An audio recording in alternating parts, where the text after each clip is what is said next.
ALP 2025 total form fill 8 मई शाम तक कुल कितने फॉर्म भरे गए हैं आज हम लोग देखने वाले हैं। इस वीडियो में जो है साथियों कुछ RTA रिप्लाई भी रेलवे के तरफ से जारी किए गए हैं, उन सभी चीज़ों पर हम लोग बात करेंगे और जो कट ऑफ पिछले बार क्या रहा था, एक्सपेक्टेड कट ऑफ इस बार क्या रह सकता है और मैं लास्ट में आपको टिप्स भी बताऊंगा साथियों। तो चलिए देखते हैं कि आज के वीडियो काफ़ी इंपॉर्टेंट है साथियों, आप अच्छे से देखिएगा अगर आपने अभी तक फॉर्म नहीं भरे हैं।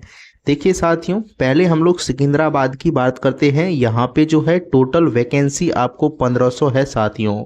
टोटल फॉर्म लगभग यहाँ पे जो है साथियों 4 लाख प्लस फिल हो चुके हैं और पर सीट कॉम्पिटिशन जो है साथियों 20 का रहने वाला है। देखिए साथियों, आप सभी का कहना होगा कि ये डेटा कहाँ से आया है, तो ये डेटा साथियों आपको जो है 99% ये डेटा सही होने वाला है। हमने काफ़ी एनालिसिस करने के बाद ये आपको बता रहे हैं, जितने भी पोल कराए हैं और काफ़ी ग्रुप में हमने पोल भी कराए हैं, तो हमने वहाँ से आपको ये बताए हैं साथियों। और ये जो है ग्रीन जोन इस बार रहने वाला है साथियों। रांची की बात करें साथियों, यहाँ पे जो है 1213 टोटल वैकेंसी है, 3 लाख प्लस आपको फॉर्म फिल हो चुके हैं। लगभग 20 का यानी 19 का ही कंपटीशन यहाँ भी देखने को मिल रहा है। देखिए रांची का कट ऑफ इस बार हाई जा सकता है साथियों, यहाँ पे आप ये चीज़ ध्यान रखिएगा। वैसे मैं आपको बताऊंगा कि आपको अगर इतना नंबर आ रहा है तो आप कोई सा भी जोन को भर सकते हैं। आप वीडियो आराम से देखिए, आपको सारा चीज़ क्लियर हो जाएगा साथियों। चलिए आगे की बात करते हैं भुवनेश्वर साथियों। भुवनेश्वर में जो है साथियों टोटल वैकेंसी की संख्या आपको जो है 928 है और टोटल फॉर्म जो है साथियों 2 लाख प्लस फिल हो चुके हैं। कंपटीशन आपको जो है साथियों 15 का रहने वाला है। अजमेर की बात करें साथियों तो आपको जो है 820 टोटल वैकेंसी है, 1 लाख प्लस यहाँ पे फॉर्म फिल हो चुके हैं, पर सीट कंपटीशन 16 का। मुंबई की बात करते हैं साथियों, मुंबई में आपको जो है टोटल वैकेंसी की संख्या 740 है, यहाँ पर भी 1 लाख प्लस फॉर्म फिल हो चुके हैं, 15 का पर सीट कॉम्पिटिशन रहने वाला है। कोलकाता देखिए यहाँ पे जो है 720 साथियों आपको जो है वैकेंसी है, 1 लाख प्लस आपको टोटल फॉर्म भरे गए हैं, पर सीट कॉम्पिटिशन 16 का है और ये तीनों जोन जो है साथियों आपको ग्रीन जोन रहने वाला है। आप चाहे तो यहाँ से फॉर्म को डाल सकते हैं। भोपाल देख लीजिए साथियों, यहाँ पर जो है 664 टोटल वैकेंसी है और जो है 97 के आपको जो है प्लस यहाँ पे टोटल अभी तक फॉर्म फिल हो चुके हैं साथियों। इलाहाबाद की बात करें साथियों तो 588 टोटल वैकेंसी है, 86,000 प्लस आपको यहाँ पे फॉर्म फिल हुए हैं, पर सीट कॉम्पिटिशन यहाँ भी 12 का है साथियों। बिलासपुर जो कि साथियों पिछले बार ALP में सबसे अधिक यहाँ पे वैकेंसी था, लेकिन इस बार मात्र आपको जो है 568 ही वैकेंसी है और अभी तक जो है साथियों 75 के आसपास यानी फॉर्म फिल हो चुके हैं, पर सीट कॉम्पिटिशन 13 का है। ये अभी की बार जो है साथियों येलो जोन हो सकता है, यहाँ पे कट ऑफ हाई भी जा सकता है, लो भी जा सकता है साथियों।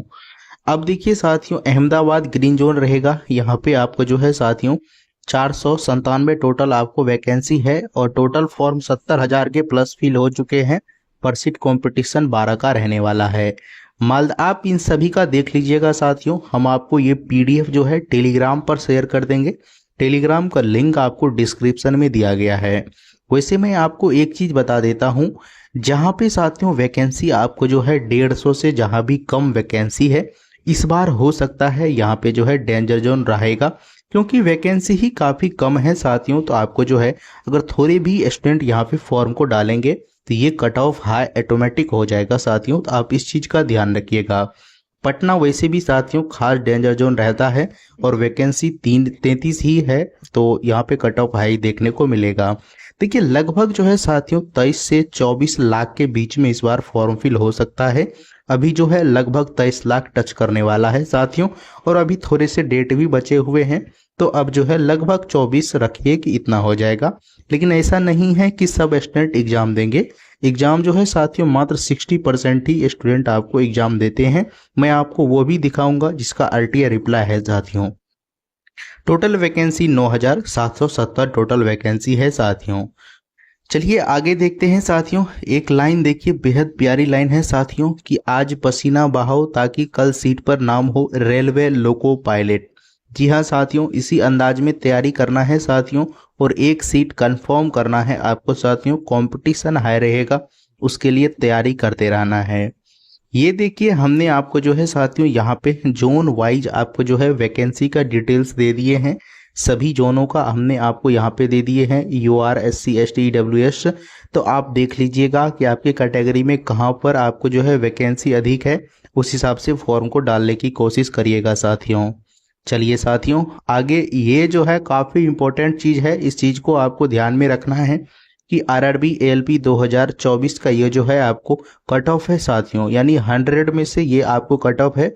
इस चीज़ को ध्यान रखना है, ये 75 का कट ऑफ नहीं है, ये 100 में आपको है। देखिए, यूआर कैटेगरी का जो पिछले बार साथियों एएलपी का कट ऑफ था, सबसे कम कट ऑफ जो है चंडीगढ़ का रहा था, 40.09 कट ऑफ आपको देखा गया। और मुजफ्फरपुर में सबसे अधिक कट ऑफ रहा साथियों, 72.08 कट ऑफ, यानी सबसे highest cut off UR category से रहा।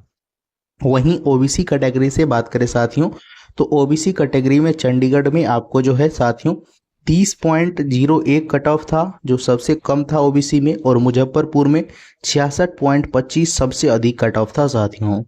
वहीं एससी कैटेगरी की बात करते हैं। देखिए, एससी कैटेगरी में जो है साथियों चंडीगढ़ में ही 30.02 कट ऑफ कम था, और सबसे अधिक मुजफ्फरपुर में 50.45 आपको कट ऑफ था। एसटी कैटेगरी में साथियों प्रयागराज में 25 कट ऑफ था, और भुवनेश्वर में जो है 48.08 कट ऑफ था साथियों। और ईडब्ल्यूएस कैटेगरी की बात करें साथियों, तो ईडब्ल्यूएस कैटेगरी में आपको जो है अहमदाबाद में आपको जो है 40.01 कट ऑफ था, मुजफ्फरपुर में आपका जो है 56.3 कट ऑफ था साथियों। अगर इस बार भी साथियों आपको इसी रेंज में आपको नंबर आ रहा है, मॉक टेस्ट लगाने के बाद आप कोई सा भी जोन को भर सकते हैं साथियों, आप इस चीज़ का ध्यान रखें। लेकिन हाँ, जिसको थोड़े से कम नंबर आ रहे हैं, तो हमने जो भी सेफ जोन बताए हैं, आप वहाँ से चाहे तो फॉर्म को भर सकते हैं। हमने यहाँ पे कट ऑफ आपको जो है जोन वाइज भी दे दिए हैं साथियों। प्रीवियस वैकेंसी, इस बार के vacancy UR, SC, ST, OW, OBC और ईडब्ल्यूएस का यहाँ पे कट ऑफ दिया गया है। आप स्क्रीनशॉट ले लीजिए या टेलीग्राम ज्वाइन कर लीजिए, वहाँ पे आपको मिल जाएगा साथियों। आरटीआई रिप्लाई जो आया हुआ था साथियों, वो देखिए ये है कि अगर ऐसा नहीं है कि इस बार 24 लाख फॉर्म भराया है, तो सभी स्टूडेंट एग्जाम ही देने जाएंगे साथियों। आरपीएफ एसआई का जो साथियों आपको फॉर्म फिल हुआ था, तो उसमें 15.35 लाख प्लस स्टूडेंट फॉर्म को भरे थे, लेकिन एग्जाम में टोटल कितने बैठे साथियों, 8.29 लाख प्लस ही साथियों एग्जाम दिया। आरपीएफ कांस्टेबल की बात करें साथियों, तो यहाँ पे जो है आपको 45.30 लाख प्लस फॉर्म फिल हुए थे, और 22.29 लाख ही आपको साथियों अटेंडिंग रहा था। कहने का मतलब है साथियों कि 50% ही आपको अटेंडिंग देखा गया था, लेकिन इन सब में वैकेंसी कम होने के कारण 50% रहा था। लेकिन आप अमूमन मान के चलिए साथियों कि 50 से लेकर 60% ही स्टूडेंट जो है एग्जाम देते हैं, चाहे रेलवे का वो कोई सा भी एग्जाम हो साथियों। अब जो लास्ट आरटीआई आया था, आरटीआई नहीं यानी नोटिस जो रेलवे ने जारी किया था साथियों, वो ग्रुप डी को लेकर के था। यहाँ पर जो है आपको साथियों 1.08 crore plus student form fill किए थे। ये रेलवे का ऑफिशियल डेटा है साथियों, रेलवे ने नोटिस निकाल कर बताया था। अब देखिए, वैकेंसी तो काफ़ी कम है, लेकिन कंपटीशन काफ़ी तगड़ा रहने वाला है साथियों इस बार, तो तैयारी अच्छे से करना होगा। चलिए मैं आपको लास्ट में साथियों सक्सेस टिप्स बता देता हूँ एएलपी को लेकर के, कि सिलेबस आपको क्लियर रखना है साथियों, बेवजह के टॉपिक बिल्कुल नहीं पढ़ने हैं। डेली मॉक टेस्ट लगाना है टाइमर के साथ साथियों। पीवाईक्यू प्रश्न भी लगाने हैं ताकि पैटर्न आप समझ सके साथियों। ट्रेड को मजबूत करना है, पार्ट में भी आपको जो है साथियों बिल्कुल ध्यान देना है, ऐसा नहीं है उसे छोड़ देना है। अभी देखिए, जो भी स्टूडेंट ने सोचे थे कि एग्जाम देने के बाद ट्रेड बी का तैयारी करेंगे साथियों, तो उसका देखिए क्या हाल हुआ है अभी, यानी 6 तारीख को जो एग्जाम हुआ है, वो काफ़ी स्टूडेंटों जो है साथियों को कह रहे थे कि काफ़ी टफ आया था, लेकिन ऐसा टफ नहीं आया था। आप 20 दिन में किसी भी सिलेबस को कैसे पढ़िएगा साथियों, जो कि सिलेबस काफ़ी बड़ा है, तो आपको अभी से ध्यान रखना है। करंट अफेयर आपको डेली नहीं पढ़ना है साथियों, आपको जो है मंथली या आप लास्ट टाइम में पढ़ लीजिएगा। शॉर्ट नोट्स बनाना है, जी बिल्कुल शॉर्ट नोट्स आपको बना के रखना है। शॉर्ट नोट्स बनाने से फ़ायदा ये होता है साथियों कि अगर आप 1 से 2 चैप्टर में एक सब्जेक्ट का पूरा शॉर्ट नोट्स बना लेते हैं साथियों, तो रिवीजन करने में आपको आसानी होगा। एकदम छोटे छोटे लिखने हैं साथियों, सादे पेज में। रीजनिंग में ट्रिक्स आपको सीखना है साथियों कुछ। यहाँ पे स्कोरिंग सब्जेक्ट है, यहाँ पे ध्यान देना है। टाइम कंट्रोल रखना है साथियों। अगर आप डेली दिन में 4 घंटा पढ़ते हैं तो इसको अभी एग्जाम तक मेंटेन करिए साथियों, फिर कोई दिक्कत नहीं होगा। तो चलिए साथियों, लास्ट में एक लाइन है और उसके बाद वीडियो को एंड करते हैं साथियों। रोज पढ़ो, खुद पे भरोसा रखो, यही जीत दिलाएगा। जी हाँ साथियों, इसी मंत्र के साथ आपको तैयारी करना है साथियों। और इस चैनल को भी सब्सक्राइब कर लेना है। कोई भी अपडेट आता है तो हम आपको बताएंगे साथियों। और आप अपने साथियों को भी शेयर कर देना है इस वीडियो को। तो चलिए मिलते हैं साथियों आपसे अगले वीडियो में।